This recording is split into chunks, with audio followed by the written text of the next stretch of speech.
coming out of retirement again. Screw this. I'm only playing from the 40-yard line in. Sign me a contract. Pay me whatever you think I'm worth from 40 yards and in. And Rob, you better watch what you say, dog. There's probably 32 teams that'll take that contract right now, dude. You better watch out. Yeah, there is, I bet. Ladies and gentlemen, boys and girls, welcome back to New Heights, a Jukes original show presented by Wave Sports and Entertainment, brought to you by our friends at Nerd Wallet. We are your hosts. I'm Travis Kelsey. This is my big bro, Jason Kelsey, out of Cleveland Heights, Ohio. Please subscribe on YouTube and wherever you get your podcasts, and follow the show on all social media platforms at New Heights Show. That's with one S.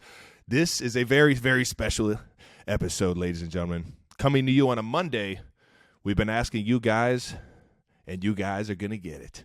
You guys have been saying who you want to be the next guest on the show, and Jason, why don't you give it to us? Woo! We got a doozy here. Our next guest, our guest today, is the 6'6" tight end out of Woodland Hills High School. Ooh. He is a 5-time Pro Bowler, 4-time first-team All-Pro, 4-time Super Bowl champion, might have dented the Lombardi Trophy. Maybe. He's also the 2014 NFL Comeback Player of the Year. Ooh. He's not the fake-ass Gronk. He's the real deal. We got the man, the myth, Mr. Rob Gronkowski, baby! That's what I'm talking about. Love that introduction, Jason. Well, man, you got a career after football, man. You're going to be that WWE announcer. You know, when they're introduced going down the stage, you're going to be hyping them up, baby. I love it. I loved it, baby. Jason, you got some WWE in you, Jason? Hell, I mean, I could do the promo, but after my knees and back and everything the way it is, no chance. No, or before a boxing match, you'll be introducing them before a boxing match. You can do that as well. Ooh. Bruce Buffer? Yeah, I'll do that. Yeah. Are you ready to rumble? Big Bob, we appreciate you coming on the show, dog. This is not an interview. We're not professional enough or even smart enough to conduct an interview. This is just us kicking it, having some fun. 3 guys that have played in the league that they're going to talk about our experiences in this shit, man. If you have any questions or want to audible, just let us know, dog. But first, Jason, we got to start with our favorite segment. That's right. As always, we got a special one coming up because this is the new news Rob Gronkowski version. Ooh, Gronk, you ready to get in on this, dude? You know what the new news is about? You ready? All right. How are we going to do it? Okay, I'll start up. Let's go. But first, as always, new news. New news. New news. Hey! There we go. Yeah, damn, he's a natural. I sounded like Ron Burgundy there, baby. He's a natural. All right. Now, everybody knows, listening, that Travis and I are starting our journey to the Super Bowl. But Gronk has just announced that you're already going to be there. Oh, yeah. You'll be back on the field to attempt a field goal live during the Super Bowl. Have you? Okay. First of all, have you ever kicked a field goal? Like, are you experienced in this? Are you a special teamer? We didn't know? No, yeah, I'm a special teamer now. But when I was growing up, I always did that pump, pass, and kick. You guys ever do that before? Hell yes. The Andy Reid? Yeah, the Andy Reid, what he did. I've done that before, but I don't have film like Andy Reid. But I was all Western New York. That's how far I got. My brother actually made it to the regionals and the championship, and he had to go to Jacksonville one year and throw the ball at halftime during a playoff game. But I was also the kicker at my high school team. I went to Woodland Hills with that introduction my senior year in Pittsburgh, but I actually grew up in Buffalo. And at that school in Buffalo, I was the guy that kicked off the tee for the kickoff. And I attempted one field goal in my life. It was a 33-yard field goal, and I actually hit it. So I got one. How far is it going to be at the Super Bowl? So that was a 33-yarder I hit in high school, but at the Super Bowl, yeah, that's right. I'm taking the shortcut. You guys got to work your ass off the next 4 weeks to get there. I'm already going to be at the Super Bowl, baby. But I'm taking the easy route. Do you have the right cleats set out? You got some soccer cleats? What are you kicking with? I'm going to be kicking. I don't know yet, man. I actually just wore my game cleats out there. I went to Boston College Fieldhouse today. I actually practiced up there. They let me in. And I'm going to be trying it. I'm going to be going soccer style. I'm going to be attempting soccer style. Okay. You didn't go with the old boot square on? You didn't? Yeah, that's what I did in high school. I was square on in high school, but I want to learn like how to kick it soccer style because now the square on one, I'm not even that good anymore kicking it straight on anymore. I mean, in high school I was, but I lost that. But I got to gain some more confidence. I was 50-50 today. It's only going to be a 25-yarder, but I got another month of practice, and I'm practicing again on Sunday. I'm going to have to heal up after the next 2 days. I'm like my groin started hurting after like the 50th kick. I started getting sloppy, so I just took off. But I'm gonna make this shit. It's for America, baby. $10 million. Let's go, baby! Yeah. Let's go. This shit. I love it, man. You said you were gonna hit up your kicker. You said you were gonna hit up Vinatieri. Yes, I did. Give him a shout? Actually, I did. I actually saw him last week, 2 weeks ago, when we actually shot a little commercial that'll be airing in the next 2 weeks. It's a training montage for the kick. I love and it. He taught me some tips, and I just went to the field house and applied those tips. But he'll be practicing, he'll be teaching me, and I'll be learning from him over the next 2 weeks as well. This is electric. That's dog. awesome. This is electric. Cannot wait to watch this. Yeah, if I have to kick it tomorrow, man, I don't know what to get. Some kicks are freaking sloppy, man, but some going through still. It doesn't matter. They've been going through, but We got some time. doesn't matter how sloppy. That's $10 million won right there, baby. I love it, man. I love it. Also, we gotta let people know the Super Bowl will be the return of my favorite. The one, man, I will tell you what, big dog. I wish I could go. The famous and the infamous Gronk Beach, baby. Yeah. Tell everybody who you got on the guest list, man. Who's all showing up? All right. Well, we actually have a great, performer list going on. And this year, it's all about the music choices, man. It's all about, getting them on stage. I mean, I can only do so much. My dance moves can only go so far. I mean, Travis, that was amazing that you showed up at Gronk Beach at the NFL draft in Las Vegas last year. That was one of so much fun, man. I don't know what's that dance move we were doing like that? I just call it the Drew and the Alex, man. The Drew and Alex right there, man, because they were Drew and Alex representing the Chainsmokers. Chainsmokers, baby. They had that thing rocking. And now for this one, the artist lineup, I think it's going to be the best one so far. I mean, the headliner is going to be 21 Savage. So he's one of the hottest rappers in the game right now. I think I saw Diplo on there too. Yeah, we got Diplo as well. I mean, he's a top 5 DJ. He's been at Gronk Beach before. He loves it. He was at the first one, and I just love Diplo, man. He's a good boy. And then we also got Little John, baby. Yeah. Oh my gosh. Yeah. You gotta love that, man. Getting Gronk, dang. I'm surprised you remember that one, Jason. That's like my whole pregame list. It's like all just 90s and early 2000s Gronk music. Yeah. That's pretty much it. And obviously, you guys got road to the Super Bowl. But if some reason you two don't make it, you guys have the wide open invite to Gronk Beach. You can count me in there, baby. I appreciate the invite. I'm in. I'll see both of you there if you're not in the big game. Deal. That sounds awesome. Well, how electric. Well, hold on. What was your favorite Gronk Beach? Because you've been doing these for a while, and those of you that don't know exactly what Gronk Beach is, why don't you go ahead and give them a little taste of what exactly it is? Oh, Gronk Beach is just a little mini music festival designed, for NFL fans out there, for music fans out there. It's a music festival, and we just bring in a couple artists to perform. I just go up on stage as well, do some dance moves, bring the energy. I mean, it would be pretty cool if I could sing and DJ, but that's just not my style. We're the guys fist pumping and doing the Drew and Dave, those types of moves. And we've done 2 of them so far. We did it the first time when I took off that year. We did it in Miami at that Super Bowl, the Super Bowl you won. Baby. Welcome to the Super Bowl club, Jason. You're there.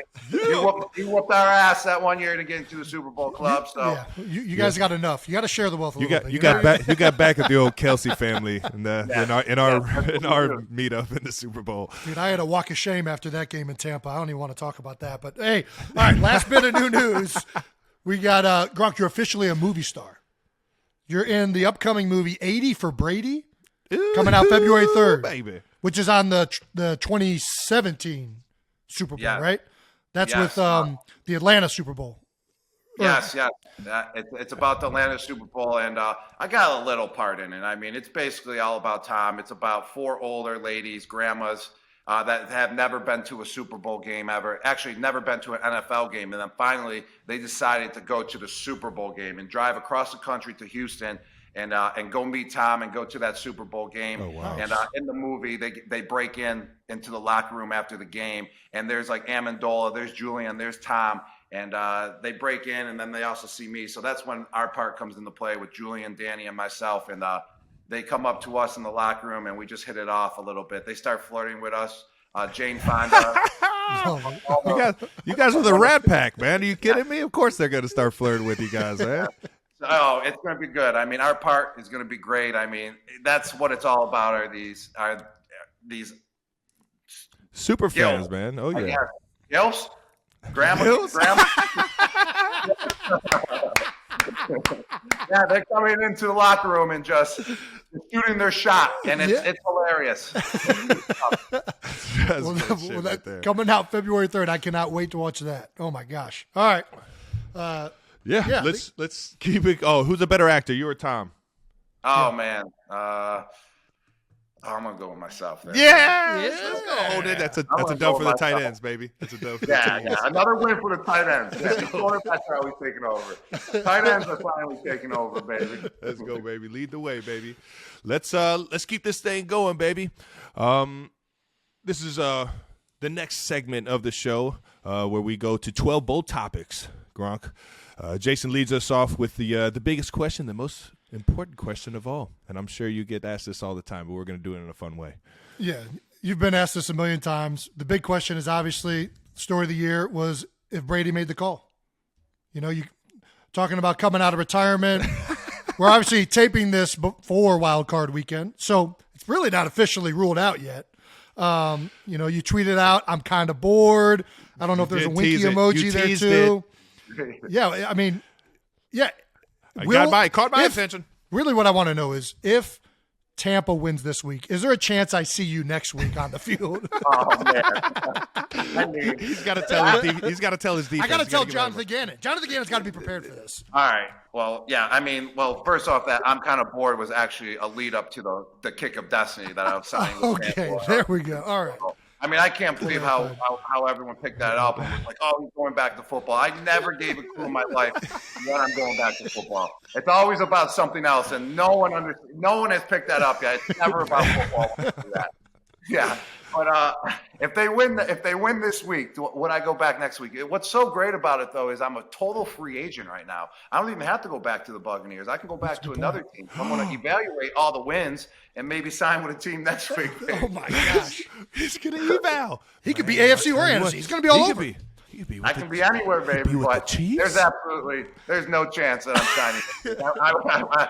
I thought about that before. I'm like, what if I just become a free agent every year and just sign with the Super Bowl team during that bye week? Get about 5 days of practice and play like 15 snaps in the game. Dude, that'd be pretty legendary. Epic. That'd be epic. It would be.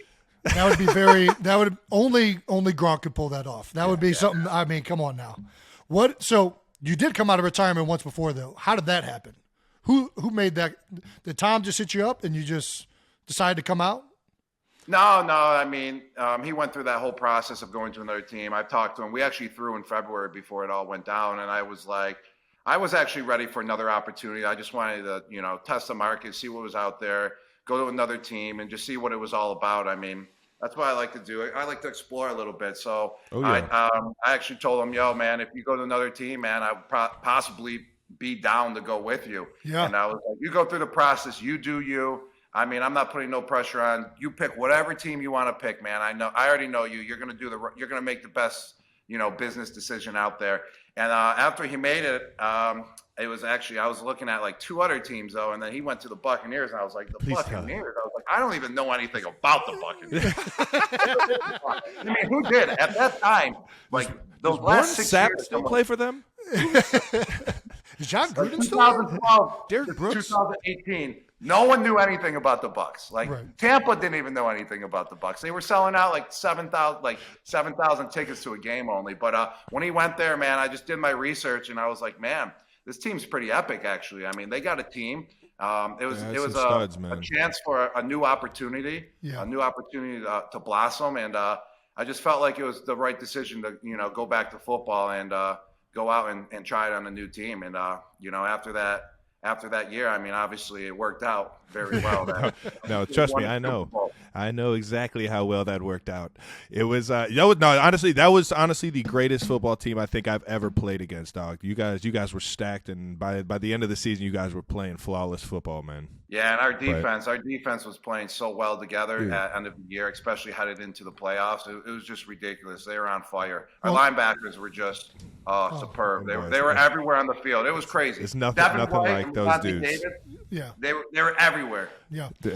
And you hit the nail. I mean, even the year before, that defense was lights out. Really, I mean, there was only a few pieces missing. So when Tom signed there, when you signed there, it was like, man, these guys are going to be dangerous, even before the whole thing started.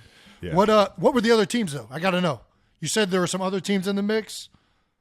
Oh, well, I just shot my shot to Tom, like, all right, Tom, like, there's, like, this is what I, like, kind of, like, prefer, but, I mean, but you go through the process. I mean, that's on you. Don't listen to me. But what were the other two? Oh, man. I mean, I just shot my shot to him, you know. Sure. He went through the whole process. I tell you the truth, I know he talked to a few teams, but I wasn't exactly sure to the degree. Yeah. I mean, I just thought it was one of the best options. Once he picked Tampa too, then I did my research and I was like, holy crap, like this is actually the best situation. And my mom lived an hour and a half away, right in Fort Myers down the street too. So it couldn't have worked out any better as well. And every time I had time off, I always went to Florida, you know, just take a flight, East Coast time, same time zone. I always went to Florida to get some sun if I had 3 days off or whatever. So it was actually worked out in favor for sure. And another team, though, I would say is it's out there was the Raiders. That was definitely heavily in play as well, though, for sure. The Raiders. And then we would have been facing off versus each other twice a year. That would have been fun, man. That would have been fun. And it was when they first went to Vegas, huh? Yeah, it was going to be the first year in Vegas. Gronk Beach all summer. Yeah, let's go. I don't even know if I made it to the football field. Yeah. Trust me, I'm lucky. I'm in Kansas City. Would you have ever wanted to play for Buffalo? Yeah, being from around the area.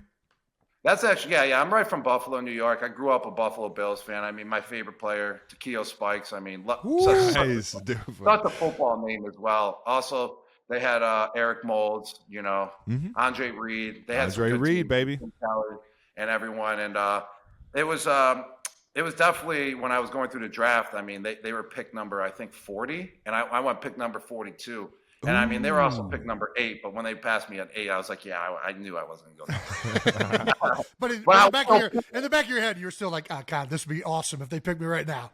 Yeah. And then when they did it, I was like, these assholes. Oh, I'm going to remember that one. But it was actually pick number 41. They passed me, and then I was pissed. Kind of, I was like, dude, like I could have just played for my hometown team. Like they don't have a tight end, and they passed me at 41. And then the Patriots traded up, actually, from the Oakland Raiders to number 42 and got me at number 42. And right there on the spot, I was just like, F the Bills. Like, they didn't want to take me, same conference, all that. Oh, yeah. I was a Bills fan growing up all the way to that moment there. And then it was done. You were power bombing into tables, into flaming tables and all that growing up, or what? Yeah. Or was that not hot yet? No, that was kind of hot. It actually didn't.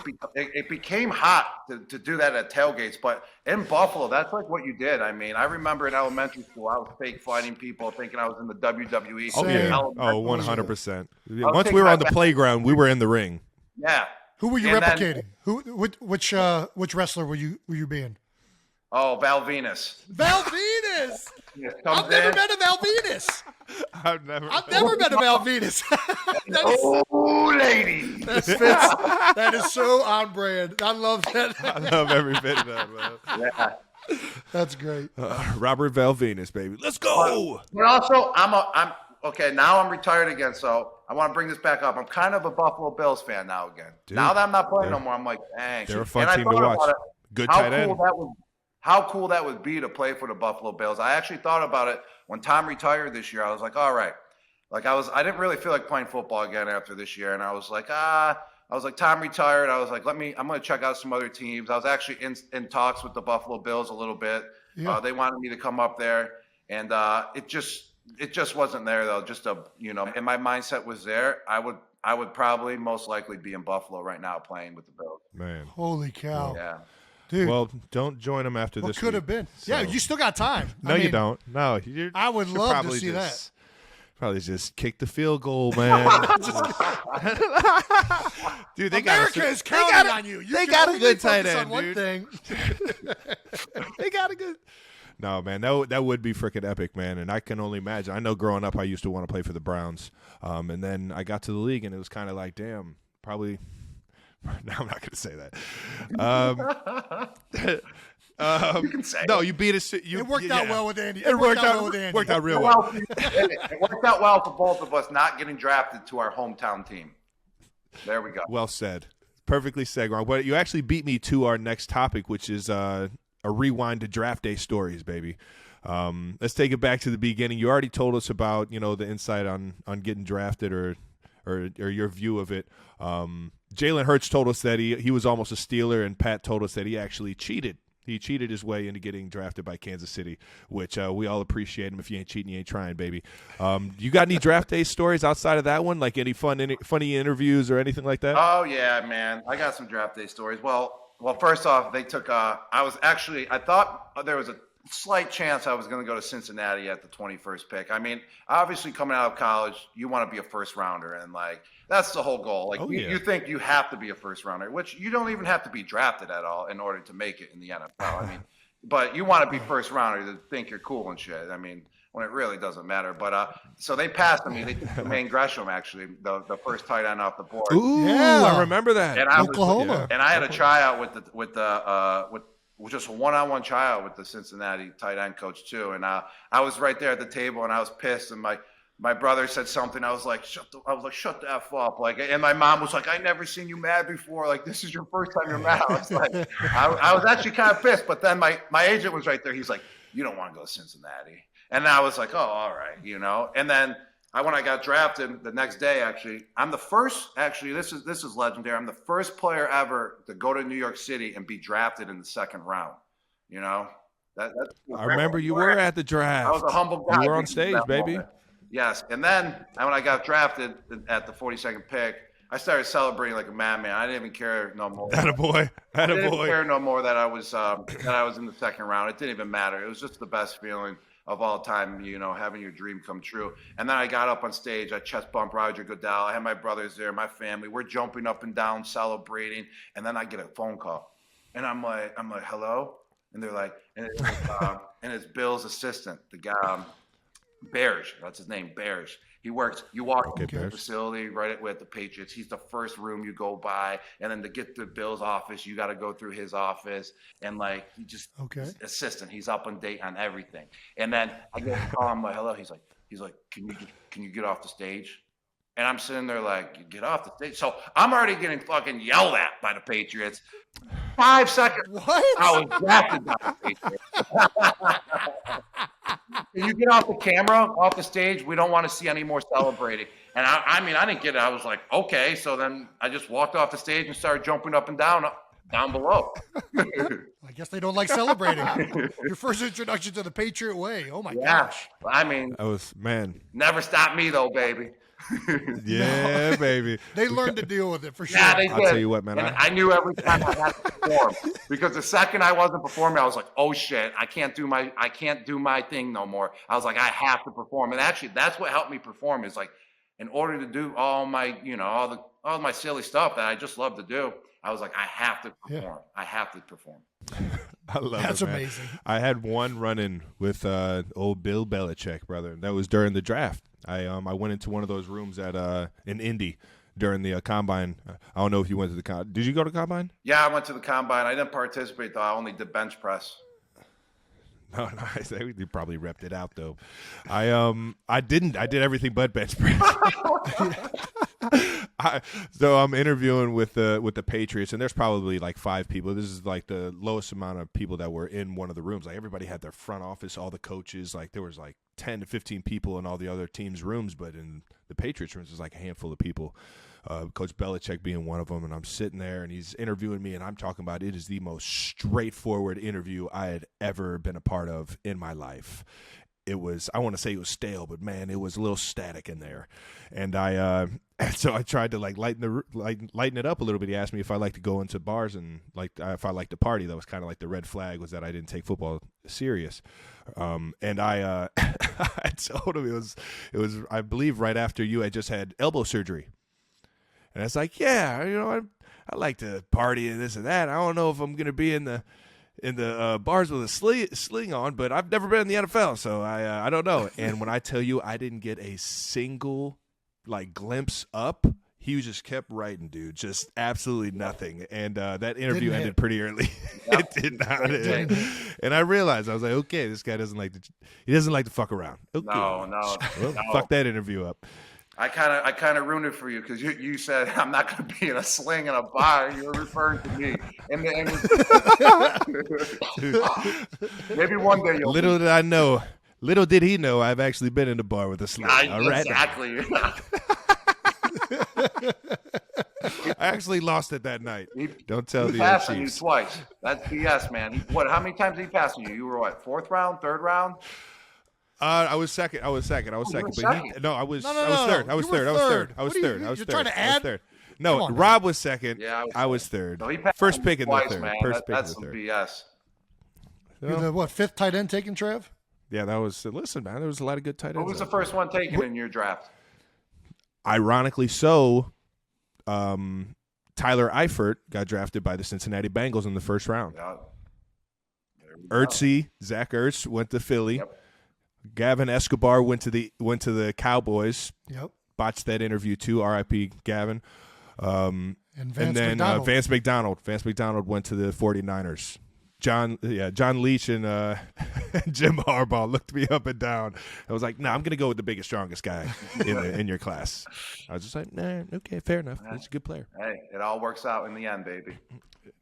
You already know, man. I could have been happy where I landed up, and I know you couldn't have been happy. That had to be pretty electric, man. I'm going to Tom Brady. That had to be pretty electric. It was electric. Do you think? Man. I was so happy when I got drafted here. It was definitely fulfilling, big time.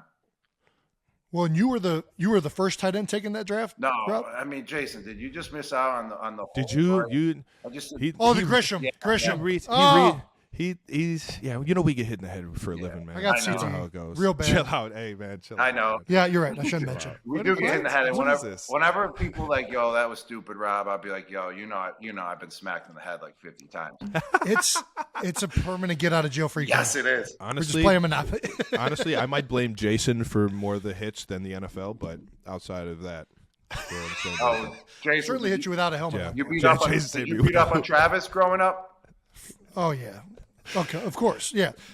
He finally was able to hold his own in high school, but before that it was just I mean, you already know once you see the bull eye to eye, man, it's a different fight. it was like the SEC versus the MAC conference. It wasn't a fair fight. It was. Damn, you couldn't even give me like the Big 10 or the Big 12. Man, shout out to the MAC, baby. Shout out to MAC. Did you guys play Grew high up school watching ball the together at all? We did. We did. I had the only time on the field was me long snapping it to I was about to Jason. say we talked were about special teamers. teams earlier. Travis was the long snapper, and I would punt. And Travis was supposed to play my senior year. Some things went wrong. Was ineligible to play. Dude, I already So, struggle he enough in did- English. The fact that they made me take French was absolutely ridiculous. I had no chance from the jump. You were ineligible in high school. That's pretty Yeah, Rob- we called it NL in Cleveland Heights. NL. Yeah. If you were Rob, ineligible, we gave it a nickname. Travis was ineligible to play both of my senior years. My senior year of high school and my senior Just, year. of he college. loves chopping me down at the knees, dude. He It's asked me a unbelievable. question. Unbelievable, this fucking guy. Did you play? You had to play some. You had to play some high school ball with your brother. Yes, I did actually. My sophomore year in high school, my brother was he was a senior, and it was the best year of all times. We loved it so much that we actually played together in college, and we both went to Arizona, and we got 1 year in together actually at the U of A, and it was the best time just having him around. I mean, he used to beat the crap out of me growing up, but then after you grow out of that stage, and we got to like middle school and high school, we became best buddies, and then we just loved playing on the same team, and we just had the same goal. And he was a beast. He was a beast. He was about 6'2", but he was jacked. He was like 220, 230 in high school, and he played linebacker and fullback. And he just used to drill and level everyone, man. I know a guy like that. Yeah. I know a guy like that. He eventually moved to center because he couldn't play linebacker at this level. But I thought you were talking about Sherman. I thought you were talking about no, I'm talking about you fucking bully. Yeah, Jason, so are you. Actually, hold on. I got to ask, how the heck did you make it all the way to Arizona from Buffalo and PA? Man, someone just asked me that question actually today, this morning when I was kicking my field goals up at the practice facility at Boston College. You don't hear that all the time. Yeah, but so my dad, he's in the fitness industry. He's been fitness retail and commercial. He's been selling. He's been in business for 33 years now. That makes a lot of sense because your dad is still yoked. And then and he is still yoked. He's 62. He's in great shape. He works out every morning. He gets up. You got to work out every morning. You get up. You know, he loves it. He's working man. He loves taking his shirt off. Ain't no one look like me. I love it. He was peacocking at Gronk Beach, baby. Yeah. He was peacocking. And then his really good friend that he met in the same industry, he met at one of the fitness conferences when he just started, and he went to the U of A, and he became really good friends with the guy. And then when it just became recruiting, he was like, "Hey man, you got to get your boys to U of A." And so then he was such a alumni there, so he hit up the coaches like, "Hey, we got this guy that I know." So then I took a visit there, and then it was my first visit actually to go check out a college, and I was like, "Dang!" So it's all over. I was like, "This is where I'm going." I don't even have to go anywhere else. This is way better than Buffalo. So easy on the eyes out here. So easy on the eyes. Everything there. Sure. A lot of sunlight out there. Alrighty, before we get to more Gronk, we have a special message for anyone who's listening that also may be hiring. Look, we know it, you know it. Finding the best candidate for your team can be a pain in the ass. Pain in the ass. That's why you need to let ZipRecruiter do the work for you. Work smarter, not harder. The powerful matching technology finds the right candidate just for you. You see someone who stands out? With ZipRecruiter, you can invite them to apply with one click. And if you think ZipRecruiter is just your basic job board, you're wrong. It's an intelligent suite of thoughtful tools designed to make hiring easy. You can filter, review, rate candidates, all from one easy-to-use dashboard. That is correct. And in fact, 4 out of 5 employers who post on ZipRecruiter get a quality candidate within the first day. Wow. When you're ready to build a winning team, let ZipRecruiter help you build that perfect roster, baby. You can try it free today at ZipRecruiter.com/newheights. That's ZipRecruiter.com/NEWHEIGHTS. ZipRecruiter, the smartest way to hire. All right now. See, I got you doing it too. You got me too. Let's go, man. I'm reeling everybody in, man. All right. Well, we just talked about getting drafted to the Patriots. So you were part of one of the, obviously, not one of, probably the best dynasty in the history of the NFL in New England. What was it like walking into the facilities for the first time? Man. Yeah, I mean, it was definitely an honor just to, continue that dynasty. I mean, walking at first, I mean, I was just a quiet guy. I mean, your rookie year. I mean, I knew that you don't really have much to say. What? I mean, I didn't even play the year before in college. I actually got hurt my junior year in college and then left early still and got drafted. And I was like, I don't even have any film. I haven't played football in a year. I was just basically just shut up and listen and learn. I mean, I was like that for, all the way until about halfway through my rookie year, and still until I started opening up more and, feeling more comfortable with the playbook, feeling more comfortable with the guys around you. And you're kind of in awe too as a rookie. I mean, I got Tom Brady in there. I got Matt Light, I got just that whole dynasty thing going on, and you're just sitting there like in class like this, like, yes, sir. Yes. Like I got fall that. In line. I got just that. Fall in line. Yeah. Not fuck it up. Falling in line until you make a little dent, until you gain that respect, until you can start, really raising your voice. You got to gain that respect. So that's all I was trying to do my rookie year. And then about halfway through my rookie year is when it really started clicking and started gaining the respect from like all your teammates and stuff. And then you can start opening up more. But I didn't really understand like what the Patriot way was either. Like I knew like wherever I was going, I was going to just fall in line, like be next up, at first until I got my feet wet. But I didn't really understand. People like, what's the Patriot way? I'm like, I don't know. It's my first NFL. Like I don't even have time to worry about that. I got to worry about the playbook. I got to worry about what I'm doing. before I can even think what the Patriot way is. Can you do what? So what is the Patriot way? In your words, what's the Patriot way? I mean, everyone always asks that, man. Like what's that is, and I love Bill. Like when we all want to know, man. Yeah, you guys want to talk on football. It sounds so good, but I don't know exactly sound what amazing. it is. I mean, I would just make a generalization that the Patriot way is basically just literally walk in, fucking come with zero excuses. Zero fucking excuses. If you come with an excuse, then get the fuck out. That's basically what it was. It basically also was, you better show up to practice. And be ready to practice. No doubt about that. And also, if you don't fuck up an assignment, a mental game. So that's basically sums it up right there. I mean, and if you do fuck up in the mental game, then you got another opportunity, and you better not fuck it up the next time. So that basically describes it. I mean, right there. I mean, and don't cause a scene either, like about football. Like, don't egg anything on. Don't add fuel to the fire, that type of stuff. So that's kind of the generalization of what it was. If people ask, that's kind of it. Right? Yeah. Okay. All right. What was it like meeting Tom? Do you remember the first time you met him? Like. Yes, I do. Like? So I was in the training room getting my foot taped and my ankles taped or whatever, and he comes up. He's like, "Hey, I'm Tom." And I was like, "Oh, no way!"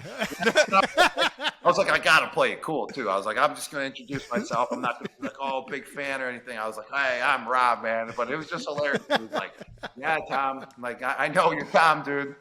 Like, I'm in the facility. It's not like I'm meeting you somewhere else either. Like, I'm in the football facility." Right.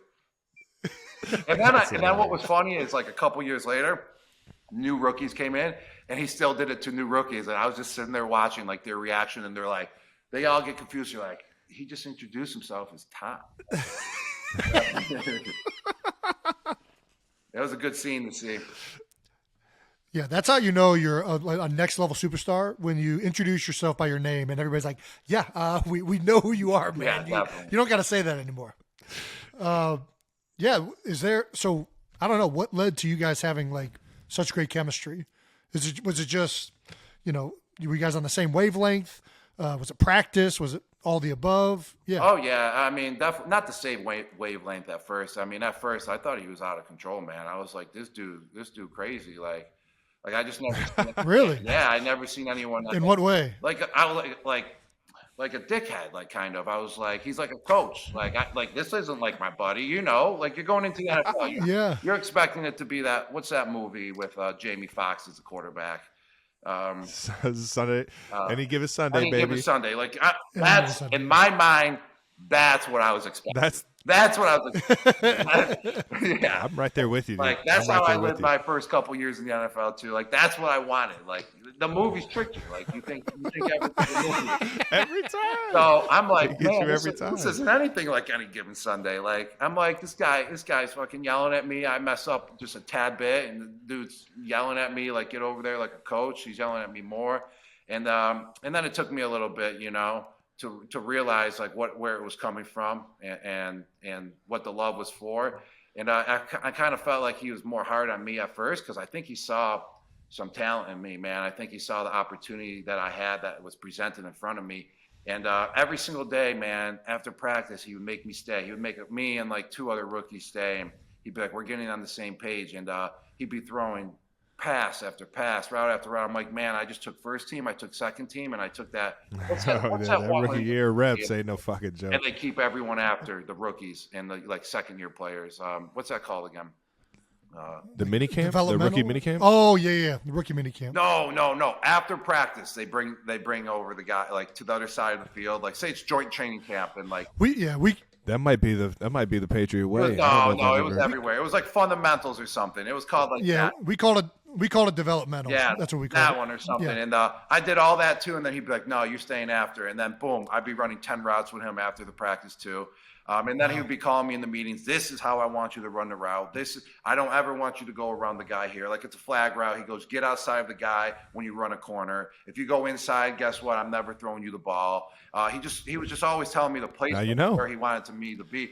But I had so much going on that I freaking couldn't get it all down. Like, I'm like, okay, I get it. You want me there, but like, I can't get there. Like, I'm thinking way too much. When you're thinking, you're losing already. And I'm just thinking like crazy. Right. Ties the feet up. But, and then after that, it kind of clicked. He caught you up to speed. Yeah, he caught me up to speed. His speed was ridiculous when I first got there. And then after a couple more practices, going throughout the year, training camp, about halfway through my rookie season, everything started clicking. I was like, oh, all right. Like, this is what he wants. This is where he wants me to be. This is how he wants me to run the route and everything. And then going into my second year, I was ready for it. I was like, oh, shit, I got this game down to a science now. Not like TV, but I got it down. And then we worked in the offseason. And then going into training camp, just after practice every day, let's go. Let's get on the same page. You were getting on him? Was there ever a day he forgot and you were like, hey, yo, Tom, we got to throw? Yeah, no, I never said that. The day he forgot, I was like, oh, thank you. His kids are here. Because then he would run over to his kids. I'm like, oh, thank you, kids. Yeah. Well, it's funny you say that about Tom because we had a joint practice against you guys, I think in 13 or 14 with the Eagles. And that was the one thing everybody talked about after the first practice was in 7-on-7 team drills. Like he's yelling at guys like, no, line up right here. Like while the play's still going on. And that was the one thing everybody mentioned was just like how much control he asserted over the entire offense. As well as the other thing I remember from that training camp was Brandon Spikes decleating a right guard, trying to block him on like a toss play. And then okay, boys, we got to strap up. All right, there we go. Brandon Spikes was a scary player, man. That's one dude in practice. I'd be like, yo, Spikes, I got you. I'm blocking you this play. I ain't gonna block you though. I'm just gonna put my hands up, man. We're about to union this up. Real quick. Yeah, we had a few, and that was one of there's a few linebackers that stand out that were like hard hitters since I've been in the league. Like they're like, man, that guy brings it, and I think he's probably number one. I mean, when he came downhill, it was ridiculous. He's number one by far. I ain't lying. He's number one by far, man. He could lay the wood. And what's crazy, he was one of those players, man, in the weight room. He goes in, 225 on the bench. He'll put it up one time and then rack it and be like, what? That's all I got. Dude, he wasn't even weight room strong or nothing. He just had that it factor, man. It was just natural. It was scary, just that natural it factor, man. You stay away from those guys. I always do. I don't want – hey, man, these Spikes, I'll run around on you, but I ain't going to hit you in the blocking game, boy. When he wasn't even like – half the time he wasn't even trying to make a tackle. Like on that play, he decleated Todd like – Todd wasn't even trying to block him. He was just like, "Pow!" Aggressively playing his gap. That dude is just aggressively playing his gap. Any shits. He just wanted to lay someone out, man. That's all. God, I love playing with guys like that. Oh, my God. Oh, the best team ever. The best guys ever. Right? The team. All right, we got to ask you this while we're still on the Patriots. I've always been fascinated by Bill because, you see these assistants kind of go everywhere, and for some reason it doesn't pan out for a lot of them. What is it that's unique about Bill that allows him to get the most out of his players? I think on the surface, everybody thinks of him like this hard ass, like old school, and that probably is what he is, but I feel like there's got to be something else that makes him unique as opposed to it just being the Patriot way or the system. There's got to be something about Bill. Oh, right? Yes, definitely. No doubt about it. I mean, he's definitely a unique coach for sure. And I truly think he's definitely one of the best coaches of all time, if not the best coach of all time. I mean, once I understood the playbook and everything, and understood my role going in my second, third, fourth year, I was always dependent on him. I was dependent on Coach Belichick of giving us the game plan. I mean, he always hit it right on the money, and he was always one step, two steps in front of everyone. Like a new rule change, he would come in, he would show the new rule change. He'd be like, "This is what's going on. This is how you can, work around it. It's going to come up eventually by the end of this year." And then like 3 games later, that rule change will come into effect, and our whole team would understand the rule, and the other team wouldn't. Was ready, and that would just be an advantage right there. Hey! You can't do that. Yeah. You can't do that. Yes, exactly. And that's what made him so unique. And also, he always put us in a great position to win games. I mean, he knew the game of football like no one knows. He knows every single position, what it takes at every position. He put his guys in the right position week in and week out. Sure. I mean, yes. I mean, half the time the game plan, I mean, I would be wide open. It's not like I was making people miss or getting open in one-on-one coverage. I would just be wide open because he understood their scheme. He understood how to get past the linebackers, where I have to be in order, just to get the ball, just to be wide open and just Tom dump it to me. So just the way that he studied, the way that he knows the game, the way that he puts his players in the best position possible, the way that he knows the rules of the game too as well. He knows every rule inside and out. He can name that whole rule book from freaking numeral 1 to numeral like 1,000, however thick that rule book is. But right now. And he just loves football too. He's in that office about 12 hours a day, just studying up and making sure everyone is assignment sound as well. Yeah, nice. That's huge, man. He's a defensive coach. I know, and he's told everybody about your skill set. How obviously everybody sees the speed, they see the size, but he was mentioning the catch radius. Is there obviously that lit up for me? I was like, man, I didn't realize how long this dude's arms are, how high he can jump. I didn't realize how big of a radius that is for a guy running across the middle of the field. Is there anything that he's given you specifically? I know he's a defensive coach, but is there anything he really gave you that opened your mind and opened your eyes on the game or the position? Yes. Actually, it was one time I was kind of like every time I went for a ball, I wasn't really I was reaching out and the DBs would hit my forearms. I mean, that's never going to get called when the DB comes and swipes your arm down. It's just football. I mean, it's a little pass interference, but it's just not going to get called, and you got to understand that in the game. Bang bang play. Yeah, and he started just amplifying on me, emphasizing that I got to use my body more and I got to shield him out and I got to fight back. And then it was in practice one time in a couple games. And he just showed me, chop them down, use your body, use your leverage, put your shoulder into them. So then when the ball comes, they can't reach to me. They can't hit my forearms because he can see that. He can see that. He's like, even if you're covered, you just do that. You're open. He was just putting the confidence inside me because he sees it. It's pretty wild. I mean, yeah, I don't think he never played in the NFL. I'm pretty sure he played college football, but it's incredible because it's someone that never really had that talent to play in the NFL. He can see that talent like no other. And he sees what it takes just to, get that extra inch in order to make that play or to win the game. And that's one thing that stood out. And then in a couple games, I remember I swatted the guy down, used my body, shoulder right there, use on a smaller guy, and then the ball comes. He can't get around me, can't reach. I make the catch, even though the guy's literally on my back. But it didn't matter. I was still open. Dude, it's like Shaq posting up in the paint, dog. You can't. Ain't nobody getting that rock with Shaq, man. Oh, man, I love Shaq, man. Shaq posting up in the paint. I mean, that dude is just ridiculous, man. I love Shaq's game. I loved watching him. Absolute beast for sure. What do you think it would be a surprise if Tom ends up back there? I know that, we're still on this season. Yeah, no, but I think that you see all the rumors. Oh man, there's rumors he was going to the 49ers. There's rumors he's going back to Tampa, and but they're actually it's only between the 49ers, Tampa, and New England right now from what the media aspect. But I would 100% be surprised if he went back to New England. No doubt. Yeah. I mean, it would be. It would be nuts. I mean, that would be a crazy story, but I mean, I just don't really see that happening. But you never know. Bron went back to Cleveland. I'm just. Bron went back to Cleveland. My analyzing skills out there, and I think that would be a tough shot for him to go back to New England.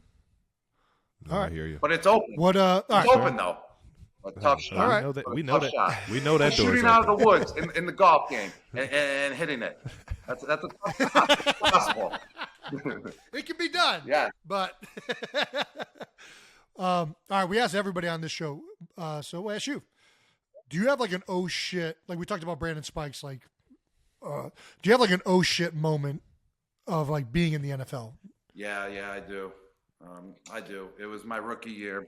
And, He didn't seem too pumped about Yeah, he's that. upset. yeah, I do. And it was practice, and it was that play where it's called a wham block. It's like you as a center. Oh yeah. Yeah, you let go of the defensive tackle. He's running free into the backfield. He goes, oh, and then I come across. Tight ends love that play. Yeah, I love yeah. So they do it on purpose. I know they did it on purpose. I'm in training camp as a rookie, and Vince Wilfork. I mean, clearly Oh my Yes, gosh! I was just about to say it had to be Big Wilfork, man. Vince. that dude, he knew it was coming, And that's not the guy to do it on because he was He's smart not an as hell. upfield guy. He's playing. It's not about upfield. It's about, dude, he was smart. I remember playing that guy. He knows everything that's happening.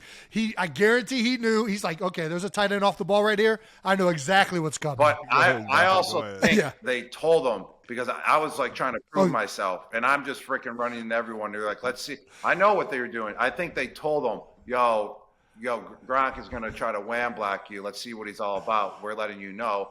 Light him up. So, oh my gosh. So he goes like steps 2 feet, playing it like he doesn't know.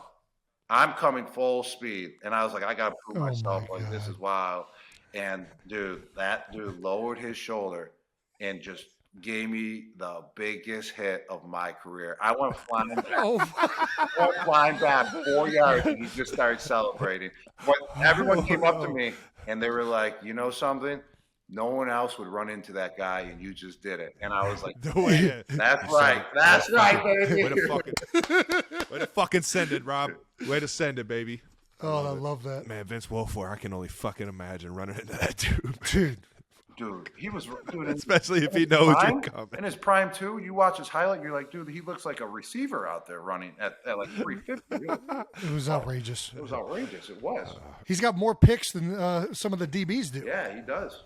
He would drop into coverage as a 350-pound nose guard. He was a beast, man. Dude was a beast. All right. Well, we got to bring up the tight end talk. Trav broke a tight end record this year, or I don't know if it was a tight end record or if it's just a regular record, but 4 touchdowns on 25 yards, one of the most buns records of all times. Like tutties with no fucking more touchdowns than yards per reception. But immediately come right after any record that you or him break, you get the comparison. It's like Kobe versus LeBron. Like the moment one of you two do something, automatically the congregation for the other tight end is immediately on social media and the comparisons begin. Is it annoying to you guys to constantly be compared to each other? Or I don't know. What's that like? It's go ahead, Rob. It's your question. All right. I mean, oh my gosh. I mean, first of all, beginning in my career, with Travis going, having his first 1,000-yard season and all that, and I'm having 1,000 yards, and he's coming on the scene because I was about 2 years ahead. And obviously, you're young. You got that juice. I'm competing. I'm like this mofo. Like this guy ain't taking my spot. Like you amped up my game for sure. At that age, you're on the lookout for that stuff.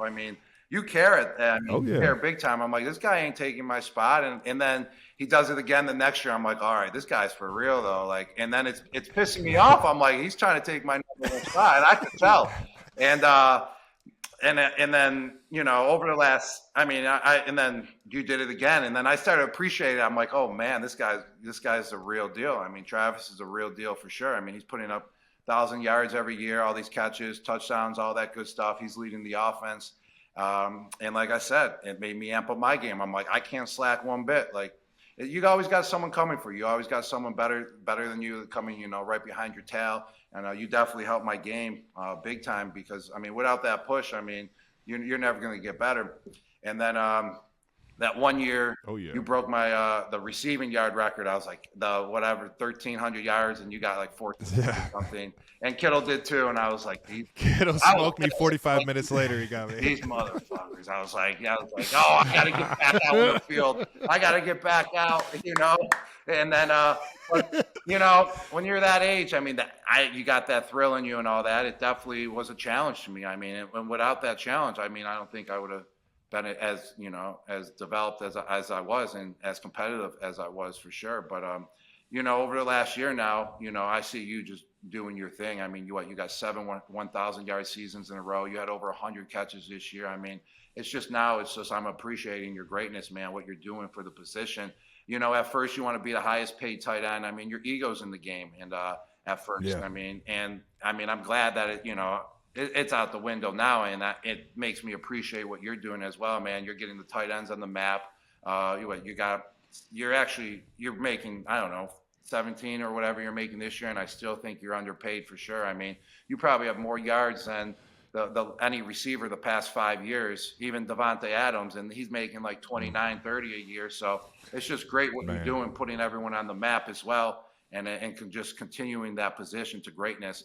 But there is one record that I do not want to see broken. Now, I would probably be bummed for about a week. So this year was probably which one and is it, and it's the touchdown record, man. That's the only record. I don't know if it'll ever be touched, dude. That's the only record where I'm still proud of. You can beat you beat the 100-yard games, which I knew that was going to happen. I mean, you're going to beat that for sure. I mean, I was like, it's greatness. I mean, you're doing great. But I'm like, that touchdown record, you were at 12 this year. That's mine. Like, That's 12. This was my best run at it, dude. This will probably be my last best run at it. It started off hot. Dude, started off real high. I thought about week 10, I thought, man, I got a chance to at least touch it. Maybe not get more than 17, but I got a chance to at least touch it. Yeah. Not a fucking chance. And that year alone, man, because that was before all these RPO game, because that's where I get a lot of my catches are off these RPOs and stuff like that. The year you had with the Patriots, I think it was 2011. No. Yeah, 2011, man. You took the league by storm, baby. Led the entire league in touchdowns. That had to feel lovely getting in the zone every game like that. It was literally, I literally lived my life like that movie that we were talking about in 2000. I don't Willie Beam. It could ever be, repeated. It was just wild. That mindset that I had.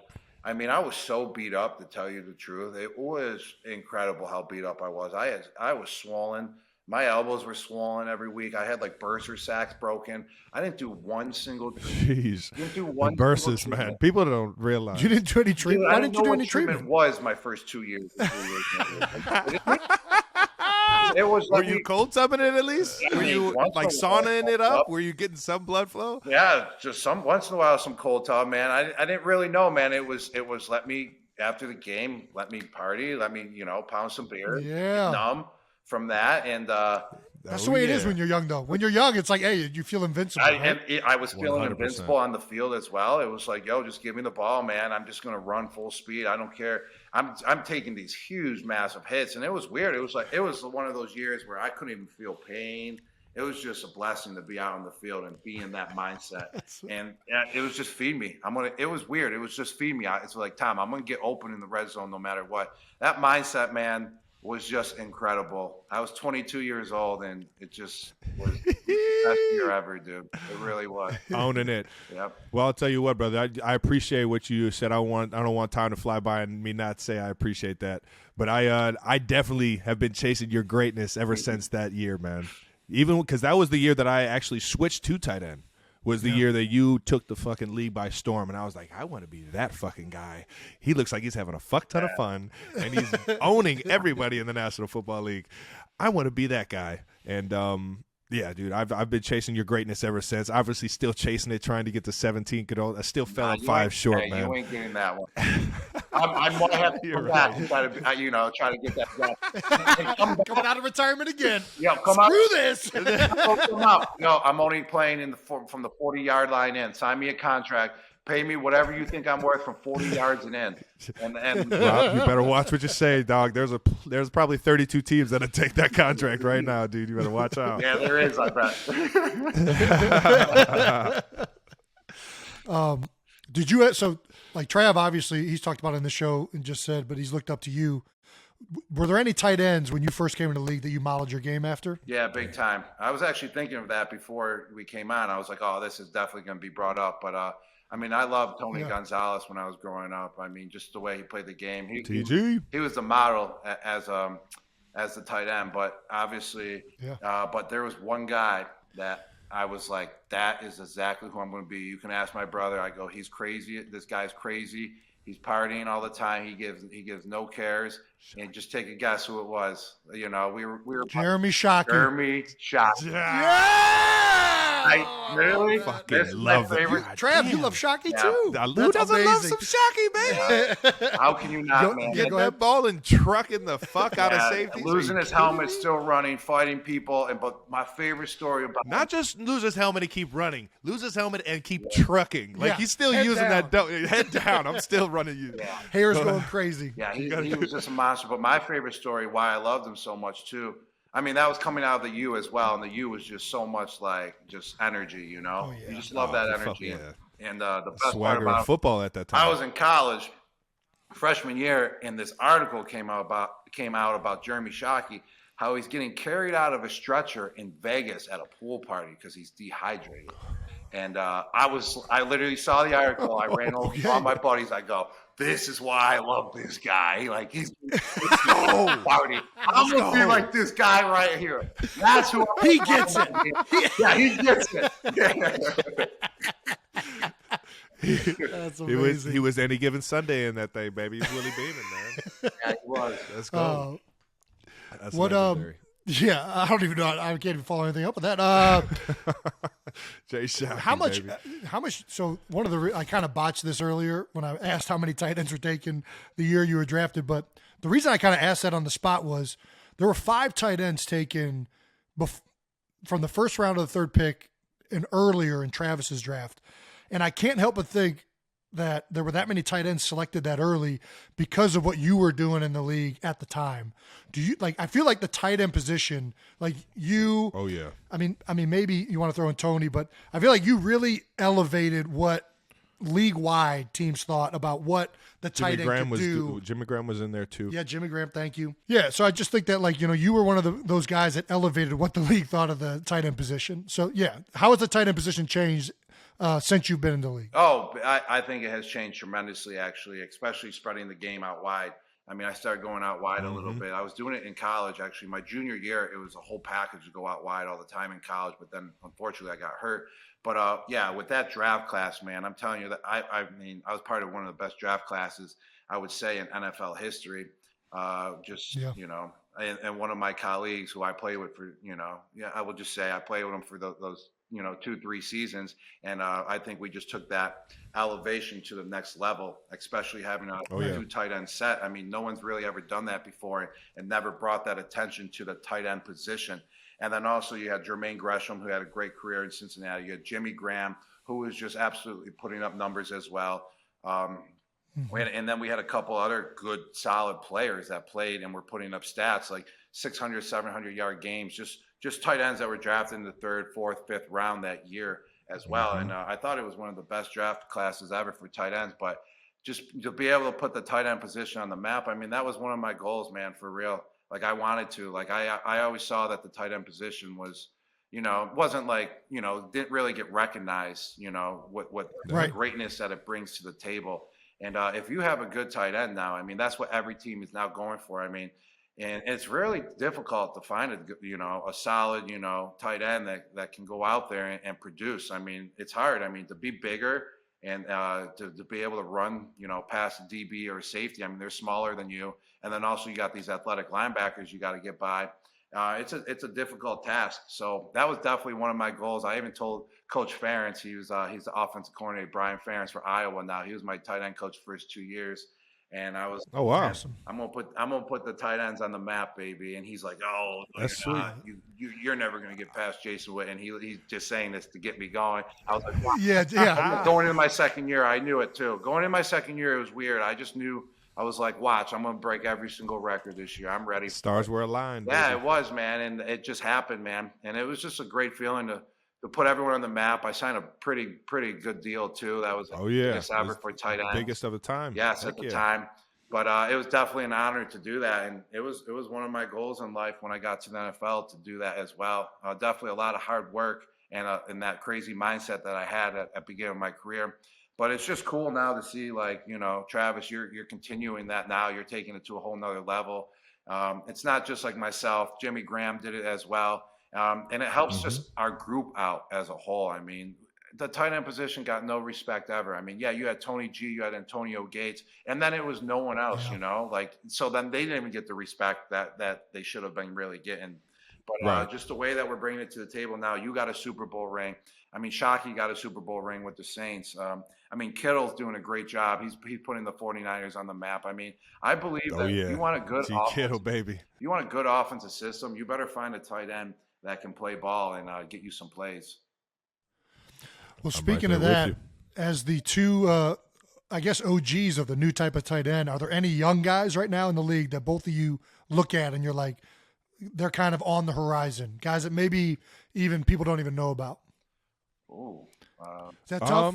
I would, because you never know how guys, transition. said- I feel like the first years They got to start doing something first to prove that they're Yeah, I mean, Yeah, kind of on the map. There's a bunch of young talent. I don't man. even really know that many young tight ends right now.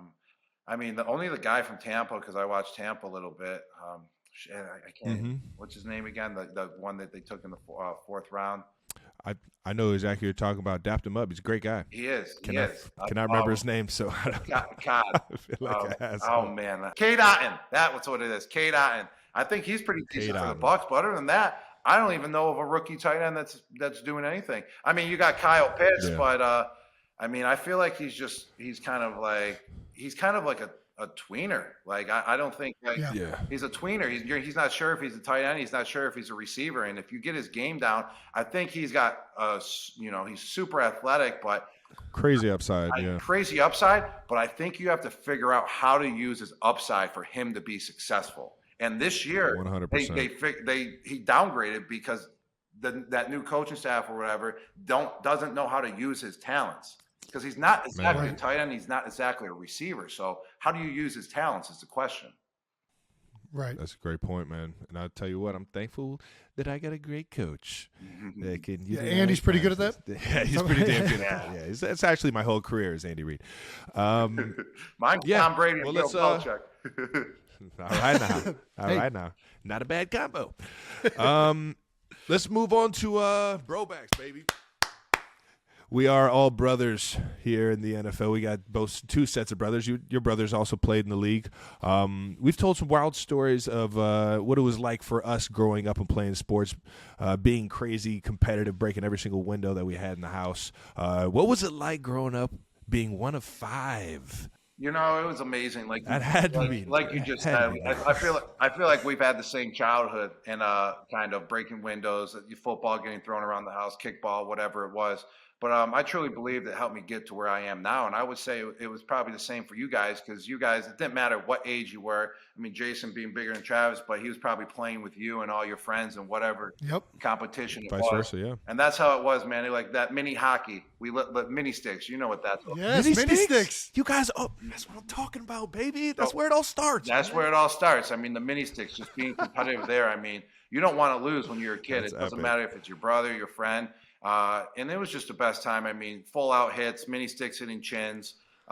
We had my little brother go to the hospital because he got stitches right across his chin on Christmas Eve. Gosh. But I actually let's go, baby. I actually just went back to Buffalo, and my brother built.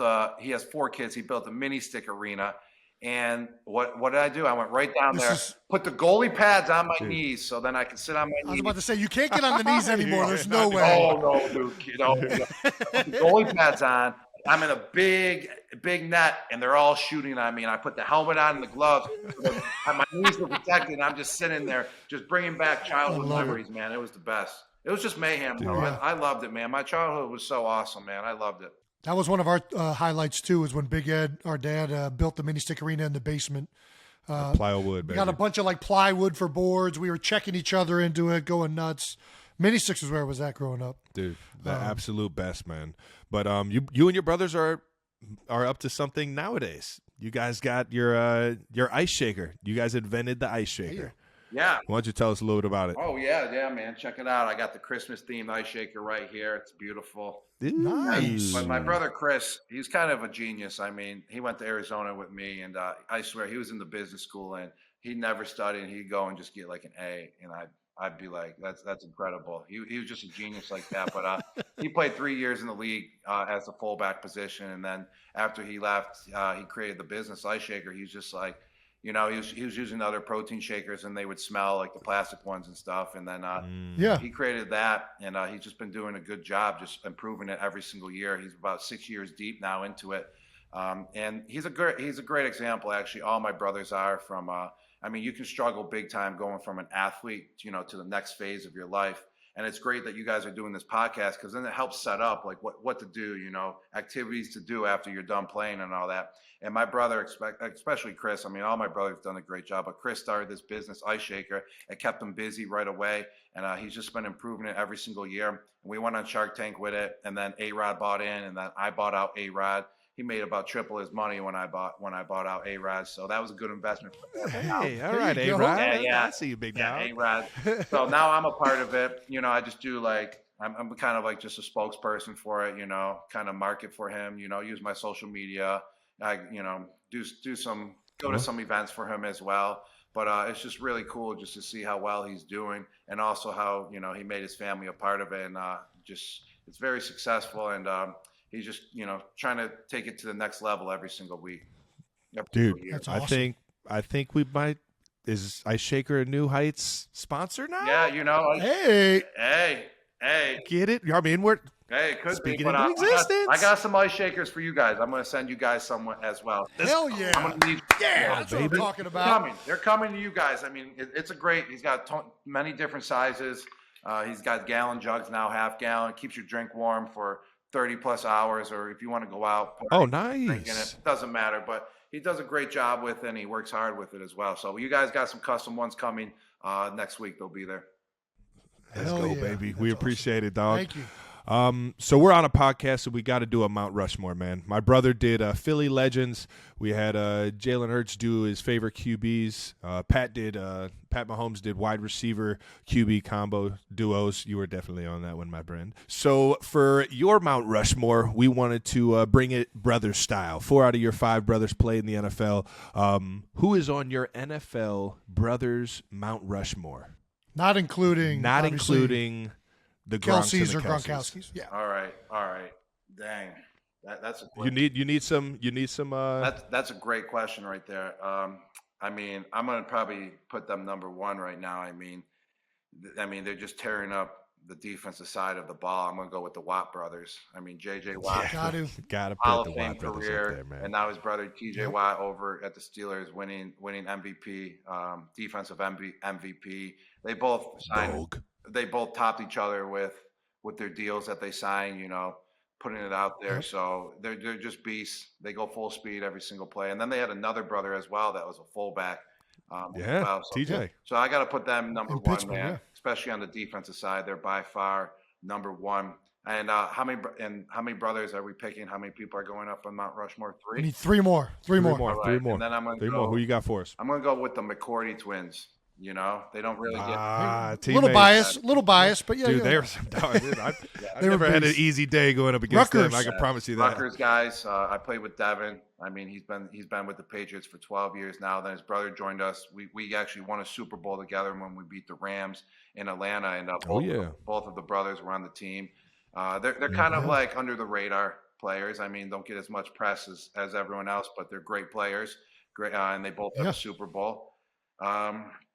Man, just throw me out some more names, and it'll just. Well, we got the Mannings. We got the Bennett brothers. Yeah, I was about to say your teammates as well. Okay. Yeah, Mike and Martellus. We got Rondé Tiki Barber. Chris and Kyle Long. Oh my God. Bosa's. See, this is what I mean. You're reminding me. The Diggs. Now this is Shannon and we Sterling got a whole Sharp. list. Yeah, we get the read. Oh man, we do have a whole list. Holy crap! Oh man, see, I'm just glad the first 2 that popped up. The Bosa brothers. So I wasn't debating. Oh no, it's your Mount Rushmore. But you said it right. We're gonna have to put the Manning brothers on it for sure. I mean, 100%. I mean, they're both Super Bowl champions. I mean, they both won 2 Super Bowls each, right? It's 2 Super Bowls each, and they're Mount Rushmore for after football as well. They're both in every commercial. They got the Omaha Productions going on as well. They're Mount Rushmore by far. You got to have the QBs on there. They've changed the game. Both of them have changed the game in many aspects of it as well. So the Manning brothers, and then man, my last pair of brothers. Whew. Man, it's a tough one, man. This is a tough one. It's a tough one. The last one's always the hard one. It is, hardest man. one to pick. There's a lot. You just start naming off everyone. I like the Edmonds. The linebackers right now. Oh yeah. Okay. These guys are still playing. They're still playing. They They got to prove themselves way more. And I respect it. all right, I'm gonna go with what you said. I'm gonna go with the Bennett brothers, the Bennetts, because I won the Super Bowl when Martellus was on the team here. Marty, yeah. When we beat Atlanta, and then also I'm gonna go with the other Bennett because when not Martellus, but what's his first name? Michael Bennett. Yes. Yeah. When we beat him in Seattle, I actually got in a brawl with him after the game. I remember that one. Was that at the yeah? Was that on the QB Neal, right? On the QB Neal, and me and him just started going after it, and I was throwing him haymakers. So me hitting him with that haymaker and winning a Super Bowl with Martellus puts them into Mount Rushmore. Mount Rushmore territory. Oh yeah, baby! I love it. I love that. Gronk style, baby. That's a hell of a Mount Rushmore. That's a hell of a brothers Mount Rushmore. I'll tell you what. All righty, we got one of our other segments. No dumb questions, just dumb people. One of our favorite segments that we do every week, where we get to be dumb people. We take questions from the fans who it could be football related, might not be football related. This one, most of them are football related though. All right, our most recent one is best animal, if properly trained, to play football and a position. Oh man. I went elephant. Travis went gorilla. I went gorilla, baby.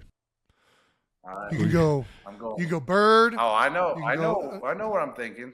I got it down. All right. What you thinking about? I'm gonna go with a dinosaur. Yeah. What? Oh we my didn't gosh. even think of this. We didn't think extinct. Yeah. We didn't think extinct. You didn't give any rules. No rules apply. I'm not gonna lie. So you're right. We gave you the rules that we were given, and you took it to another level. Yeah. Which dinosaur? Probably like I would just go with the big bad one, the T-Rex, baby. T-Rex. Yeah, with T-Rex. the attitude, man, he ain't ever going down. Yeah. He's going to be a running back. Ain't no one taking him down. I got to say, I think that definitely is going to be the elephant and a gorilla. That's awesome. All right. Do you think it would be easier for an NBA player to play in the NFL or an NFL player to play in the NBA? Oh, man, that's a great question. I like that question, but it's going to be easier for an NFL player to play in the NBA. What? No, you tight ends, man. You guys are ridiculous. You tight ends. No, man. What makes you say that? Thank you. The hitting aspect. The hitting aspect. And also what makes me say it is watching Draymond Green play tight end. Everybody thinks of this. Oh, no, and I lost my mind. I was like, that was like his first day. I don't care. I was confused. You can't go outside. He went outside hands. I don't know what he's thinking. You're not going to be able to. I was like, what the heck? Yeah, I mean, you can throw us in. You can throw a football player in. Like I seen Mike Evans play basketball, and I was like, man, this dude's legit. Like he's a dog. He's a dog. He could definitely play. I was like, if he focused on that, he's got NBA talent. It was impressive. And a lot of receivers and DBs have that type of talent, but also you can throw someone in there like a tight end or something, and you can just have a role for them as a role player. That was my argument. Yeah. He might not be a superstar, but we could find roles. Yeah, for we could sure. find a role. Exactly. We're not talking about superstar style. A role player. I disagree with both. I disagree, but you know what? Take that right in the fucking face, Jason. I'm getting ganged up on by tight ends. All right, here we go. All right, we've also debated signing babies on this show, whether that's acceptable or not to sign a baby. I got a feeling you have to have a crazy story. What is the craziest thing you've signed? Man, I actually never signed a baby, but thinking about it, and that would be a little crazy. I mean, like their skin, like they're absorbing everything. The baby. That's what I'm like, bro. You're putting that ink on the baby, and it's going like right through the skin, like right through their pores. I don't want to do that, dude. He's gonna have to go to the pick hospital. They pick up stuff off the floor and shove it in their mouth every single day. I don't think the Sharpie box has a warning. It says keep away from eyes and mouth. I don't think it does. I want to see that warning. I pulled that out of my ass. Right. I think it does, though. It has to. Makes sense. Makes sense. It better now. But I've signed some crazy things, like some dollar bills and stuff, some money, shoes, phone cases, phones. I mean, what's wild is these like 12-year-old kids. They all want it like on their forearm. That is weird. Like their forearm. And then I did some people's foreheads as well too. You know, like 12-year-old kids when you're at their parents, they're like, sign my forehead, and then they show it off. I got nothing right here. Yeah. I got nothing. And then their parents are like shaking their head, like, oh my gosh, like not your forehead, like please. But, and then I do it. But they probably secretly wanted to, and then they're like, let's make sure you shouldn't have done that. Let's get a picture. I'm next. Sign mine next. Dude, that's electric. I love it. One last question, brother. We got one last question. We're all vets in the game here. If there was any advice that you would give your younger self in the league, any advice, it doesn't mean to make your game that much better. Just like looking back on your career, is there any one thing? Like for me, it was like, don't do a fucking dating show. You know what I mean? Like for you, what would it be? That was legendary. Gilfs. That was a dating show. We got to have an episode solely on that one. I would definitely say I would give myself two advices. And Coach Belichick always told us this one is that the best answer is no. You know, if I could go back, I would have definitely said no to probably half of the things that I did on the field and off the field. Like, especially off the field. I mean, as a kid, you know, you got stardom at like 22 years old. You don't know how to say no to people or anything. You're not a grown man yet. You can get bullied over pretty easy. I mean, I can say no to anything now, but at that time, you know, it's hard to say no, and you'd be doing things that just to please other people. And then the other one would be to take care of yourself, to take care of your body. Like I said, if I could go back, I would definitely have started, you know, doing treatment on your body, getting body work done and all that, and learning how your body, you know, works functionally. Oh, yeah. Instead of just going out there and just trying to run at people every time. So take care of your body and learn how to say no. That's great advice. Great advice. Oh, man. What about you, Jason? You haven't told us what you want. Man, I think your younger self. I think what I would tell my younger self is just embrace people. I think when I was younger, I had a lot more like rigid viewpoint of like what I thought doing the right or wrong thing is or playing in the NFL was. And I think as I've gotten older, like I've learned to appreciate guys for who they are and like what makes them unique and what like makes them special. And I think that might be partly like Andy Reid mantra and stuff like that was, you know, embrace your personalities. And, you know, I don't know. I think that's probably the one thing that I would say to my young self. Like, you know, don't try and be anything. Just freaking be yourself and be a baller and freaking go play the game. Right on, baby. Alrighty. We've reached the New Heights Stamp of the Week segment. And Rob, with you being the guest, it's going to be Rob's New Heights Stamp. So this is, you know, you shouting out somebody who's taking their game to new heights. Who you got? Who you got, brother? I'm going to shout out someone, man. This is going to be unordinary. You're going to be surprised with who I say. I think Travis met him before. It's no athlete or anything. Actually, when we go places at the beginning, I used to say he was a fullback for the Bengals in 2007. But I'm going to go with one of my good friends and my roommate here in Foxborough, Massachusetts. He lives at my house. I call him Mr. All-Purpose, and his name is Bobby Goons. And I'm going to say he's Bobby Goons. I'm going to say this guy is Mr. All-Purpose. He can drive you. He can be your security. He can fix any light in the house. He can be an electrician if you need him to be. He can jack all trades. He can build a house. I'm telling you, he's done it all. I've seen him do it all. And if he doesn't know how to do it, he figures it out within 5-10 minutes. For example, he just put my new sauna in. He had to run wires. He's an electrician as well. He had to run wires. Infrared? What is this? Had to run wires to amp up to a 20 amp, I'm pretty sure, in order to give power to the infrared sauna. But why he's at New Heights is because he bought a building, and he took the building. He rents out the bottom. It's 4 garages, and the top was a dump, but it was inside at the top. And he turned that top. It was mice all over the place when he got up there. There was dirt everywhere. And he turned it, and he just finished the final coating of the whole entire thing, and he made it into a social club and down in the Providence area.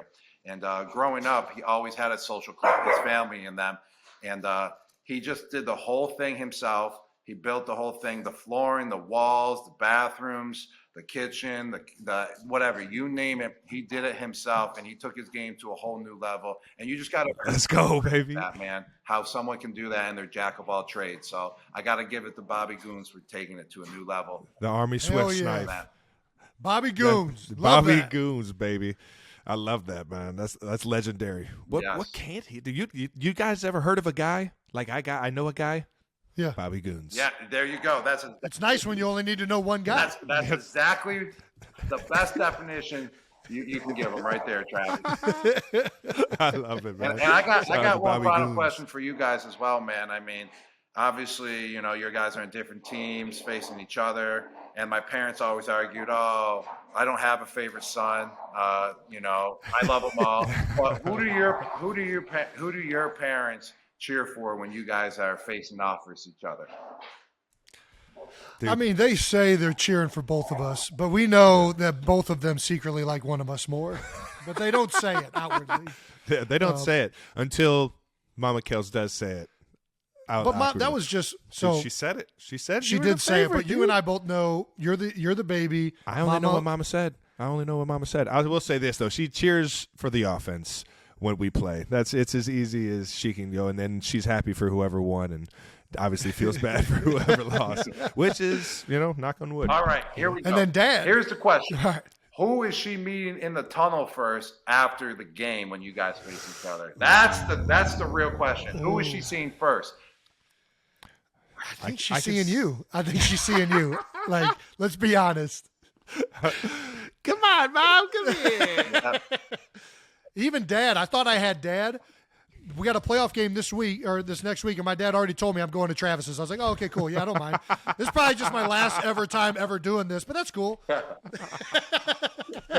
Whoa. Did we just, is this your farewell tour? Did you just? Who knows, wait. Travis? You said it, dude. You can't say it and not. Yeah. I've been saying this for the last 4 years. I have no idea what's happening. Yeah. That's That's fair. That's a good, can I ask you that question? I know that we're done. How do you know when it's officially time to retire? How did you know? Oh, man. And you came back out, so I don't even know if you fully knew. Yeah. I didn't know I was going to do that either. But I kind of got refreshed when I came back out. But I don't know, man. You just don't have that passion anymore when you're stepping out there. Like, you just know. Like, I feel like you're going to have more years. Like, I don't see it in you yet. Like you just said it, but you're just saying it because you know it's coming down the line, but it's not truly there yet. You just kind of know, man. You just one day it'll just be apparent. You'll just be ready for it. And it becomes very feels more like work, like you're aggravated by like, oh, I gotta go in. Like, I would say that's when you know. You just know when you know. All righty. Respect it, brother. I respect it. Man, dude, I cannot thank you enough for coming on the show. This has been an awesome conversation. Been a highlight of us doing this show so far. So thank you so much, Rob. Yeah, no problem, guys, man. You guys are awesome, man. Much love to you guys. Sticking together as brothers. I mean, I love to see that with my family as well. We stick together. So whenever I have an event, whenever you guys have an event, I mean, if I can make it, I'd love to come. And you guys are invited to anything that I got going on as well. So much love to you both. You're the best, brother. You already know. If we're not playing in this game, baby, I'll be at Gronk Beach with the Gronks, baby. You guys are both going to be there. And you're going to be on stage already if you're not playing the game. You're on stage. You got to. I'm gonna have to learn the move. What's the? Nah, you just chug beers, Jason. You're just all right. I've been on that. I could do that. There we go. You hype them up. You chug the beers, and we'll do our dancing. That is awful, but it brings the energy. Oh, dude, Rob, you want to see a fucking dancer? You get this guy a case of beers. All right, after his it comes out. It comes out, baby. All right. That's enough of this. All right. We'll be back Wednesday for the playoffs edition of New Heights. Watch and subscribe on YouTube to the New Heights channel, and listen and subscribe wherever you get your podcasts. Once again, ladies and gentlemen, New Heights is a Jukes original presented by Wave Sports and Entertainment and brought to you by our friends over at NerdWallet. Follow the show on all social media platforms at New Heights Show for fun clips throughout the week. Thanks to our production for making this easy. Thanks to you guys for tuning in. And Big Bob, thank you for showing up. You're an absolute legend on and off the field. Keep being the pioneer that you are, brother. We appreciate you big time, man. Yeah, I appreciate you guys. Much love to you. Love how you guys, stick together as brothers. And I'll see you guys at Gronk Beach if you don't make it to the big game. And just here's a picture of us, man. Myself, you, Travis, my dad, and Bobby Goons at the last Gronk Beach. So check it out, man. Let's go, baby. Look at that. Let's go, baby. Jason. So if you guys don't make it, we'll see you there. But best of luck in the playoffs, man. Keep kicking ass and just keep doing what you guys are doing, man. Awesome. Love it, Thank brother. you so much, Rob. All right, brother. Peace. Peace.